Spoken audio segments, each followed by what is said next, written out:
Hello friends, നിങ്ങളുടെ സ്വന്തം teacher എന്ന യൂട്യൂബ് ചാനലിലേക്ക് എല്ലാവർക്കും സ്വാഗതം. അപ്പോൾ വീഡിയോ ആദ്യമായിട്ട് കാണുന്നവരുണ്ടെങ്കിൽ സബ്സ്ക്രൈബ് ചെയ്യണം. ആൻഡ് വീഡിയോയിലേക്ക് പോകാം. നമ്മൾ ഇന്നത്തെ വീഡിയോയിൽ പറയാൻ പോകുന്നത് 8 ഫോംസ് ഓഫ് മാരേജിനെ കുറിച്ചിട്ടാണ്. വേദിക് ഏജിൽ ഉണ്ടായിരുന്ന ഒരു മാരേജ് ടൈപ്സ് ആണ്. ഫോംസ് ഓഫ് മാരേജ് ആയിരുന്നു 8 ടൈപ്പ് ഓഫ് മാരേജസ് ആണ് ഉണ്ടായിരുന്നത്. സ്മൃതീസിനെ അടിസ്ഥാനമാക്കിയാണ് ഈ 8 ടൈപ്പ് ഓഫ് മാരേജസ് എന്തൊക്കെയാണെന്ന് പറയാൻ പോകുന്നത്. According to smritis there were 8 types of marriage. Okay. Then first one എന്ന് പറയുന്നത് ബ്രഹ്മ ടൈപ്പ് ഓഫ് മാരേജ് ആണ്. ബ്രഹ്മ ടൈപ്പ് ഓഫ് മാരേജ് എന്തുകൊണ്ട് ഉദ്ദേശിക്കുന്നത് ശരിയായ സ്ത്രീധനം നൽകി ഒരേ ക്ലാസ്സിലും ജാതിയിലും പെടുന്ന ഒരു സ്ത്രീയെ വിവാഹം കഴിക്കുന്ന രീതിയെയാണ് ബ്രഹ്മ ഫോം ഓഫ് മാരേജ് എന്നതുകൊണ്ട് ഉദ്ദേശിക്കുന്നത്. ബ്രഹ്മ സ്റ്റൈൽ ഓഫ് മാരേജ് ഒരു പരിധി വരെയൊക്കെ നാട്ടിൽ നടന്നു പോകുന്ന ഒരു ടൈപ്പ് ഓഫ് മാരേജ് ആണ്. പക്ഷേ സ്ത്രീധനം ഇന്നത്തെ കാലത്ത് സ്ത്രീധനം നിരോധിച്ചിട്ടുള്ള ഒരു അവസ്ഥയാണ്. സോ സ്ത്രീധനം ഇല്ലാതെയാണ് മാരേജ് നടക്കുന്നത്. പണ്ട് കാലത്ത് വേദിക് ഏജിൽ ഉണ്ടായിരുന്ന ഒരു ഫോം ഓഫ് മാരേജ് ആണ് ബ്രഹ്മ ടൈപ്പ്. ശരിയായ സ്ത്രീധനത്തോട് കൂടിയിട്ട് ഒരു സ്ത്രീനെ വിവാഹം ചെയ്യുന്ന രീതി. ഓക്കെ. സെക്കൻഡ് വൺ ആണ് ദൈവ ടൈപ്പ് ഓഫ് മാരേജ്. ദൈവ എന്ന് പറയുന്നത് വീട്ടുടമസ്ഥൻ യാഗം കഴിക്കുന്ന പുരോഹിതന് പ്രീസ്റ്റിന് തൻ്റെ ഫീസായിട്ട് മകളെ വിവാഹം ചെയ്തു കൊടുക്കുന്ന ഒരു രീതിയാണ് ദൈവ ഫോം ഓഫ് മാരേജ് എന്ന് പറയുന്നത്. രണ്ടാമത്തെ. ആൻഡ് തേർഡ് വൺ ആണ് Arsha type of marriage. Arsha form of marriage ഇതെന്ന് പറയുന്നത് ഈ വിവാഹത്തിലൂടെ വരൻ പെൺകുട്ടിയുടെ മാതാപിതാക്കൾക്ക് ഒരു പശുവിനെയും കാളയെയും പെയർ ഓഫ് കൗവിനെ നമ്മൾ സമ്മാനമായിട്ട് നൽകുന്ന ഒരു രീതിയാണ് ആർഷ ടൈപ്പ് ഓഫ് മാരേജ് എന്ന് പറയുന്നത്. എന്താണ്? ഒരു വിവാഹത്തിലൂടെ വരൻ പെൺകുട്ടിയുടെ മാതാപിതാക്കൾക്ക് ഒരു പശുവിനെയും കാളയെയും സമ്മാനമായിട്ട് നൽകുന്ന ഒരു രീതിയായിരുന്നു ആർഷ ഫോം ഓഫ് മാരേജ് എന്ന് പറയുന്നത്. നാലാമത്തെയാണ് പ്രജാപതി ഫോം ഓഫ് മാരേജ് എന്ന് പറയുന്നത് ഈ വിവാഹത്തിൽ വരൻ സ്ത്രീധനം വാങ്ങാതെയാണ് പെൺകുട്ടിയെ വിവാഹം ചെയ്യുന്നത്. ഒരു നല്ല ടൈപ്പ് ഓഫ് മാരേജ് ആണ് പ്രജാപതി ടൈപ്പ് ഓഫ് മാരേജ് എന്ന് പറയുന്നത്.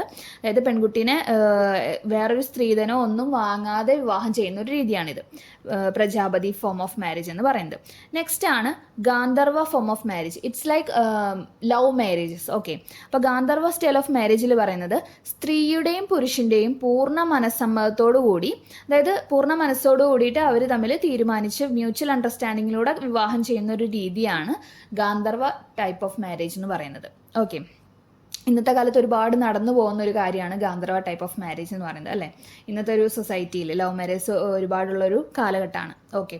ദെൻ സിക്സ്ത് ആണ് അസുര ടൈപ്പ് ഓഫ് മാരേജ് എന്ന് പറയുന്നത്. അസുര ഫോം ഓഫ് മാരേജിൽ പറയുന്നത് എന്താണെന്ന് വെച്ച് കഴിഞ്ഞാൽ പെൺകുട്ടിയെ അവളുടെ മാതാപിതാക്കളിൽ നിന്നും പണം കൊടുത്ത് വിലയ്ക്ക് വാങ്ങി വിവാഹം ചെയ്യുന്ന ഒരു രീതിയാണ്. സ്ത്രീയുടെ സമ്മതം അതൊന്നും ഇല്ലാതെ മാതാപിതാക്കൾക്ക് പൈസ കൊടുത്തിട്ട്, ഇത്ര രൂപ നിശ്ചിത പൈസ കൊടുത്തിട്ട് സ്ത്രീയെ കൊണ്ടുപോയിട്ട് വിവാഹം ചെയ്യുന്ന ഒരു രീതിയാണ് അസുര ടൈപ്പ് ഓഫ് മാരേജ് എന്ന് പറയുന്നത്.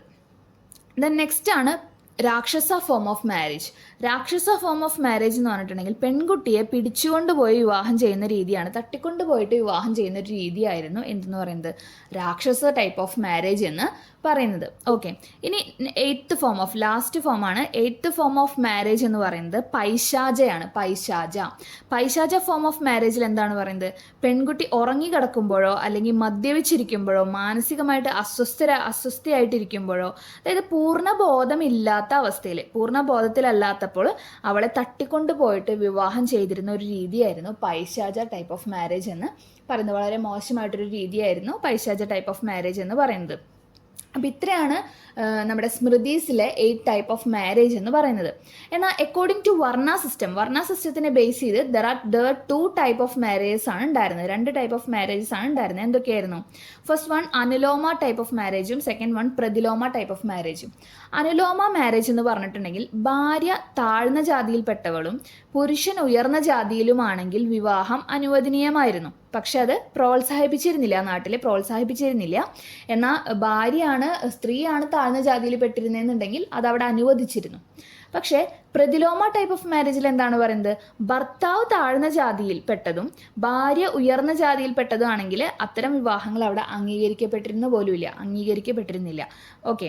പ്രതിലോമയിൽ എന്താണ് പറയുന്നത്? ഭർത്താവ് താഴ്ന്ന ജാതിയിലും ഭാര്യ ഉയർന്ന ജാതിയിലും ആയിരുന്നെങ്കിൽ അവിടെ ഇത്തരം വിവാഹങ്ങൾ അംഗീകരിച്ചിരുന്നില്ല. അപ്പോൾ ഇത്രയാണ് അനുലോമ മാരേജും പ്രതിലോമ മാരേജ് എന്ന് പറയുന്നത്. അപ്പോൾ ഇത്രയാണ് മാരേജ് ടൈപ്സ് അല്ലെങ്കിൽ forms of marriage according to vedic age or varna സിസ്റ്റത്തിലൊക്കെ പറഞ്ഞിരുന്നത്. ഓക്കെ. അപ്പോൾ വീഡിയോ ഇഷ്ടമെങ്കിൽ എല്ലാവരും ലൈക്ക് ചെയ്യണം, ഷെയർ ചെയ്യണം, സബ്സ്ക്രൈബ് ചെയ്യണം. Thank you. അടുത്ത വീഡിയോയിൽ നമുക്ക് വീണ്ടും കാണാം.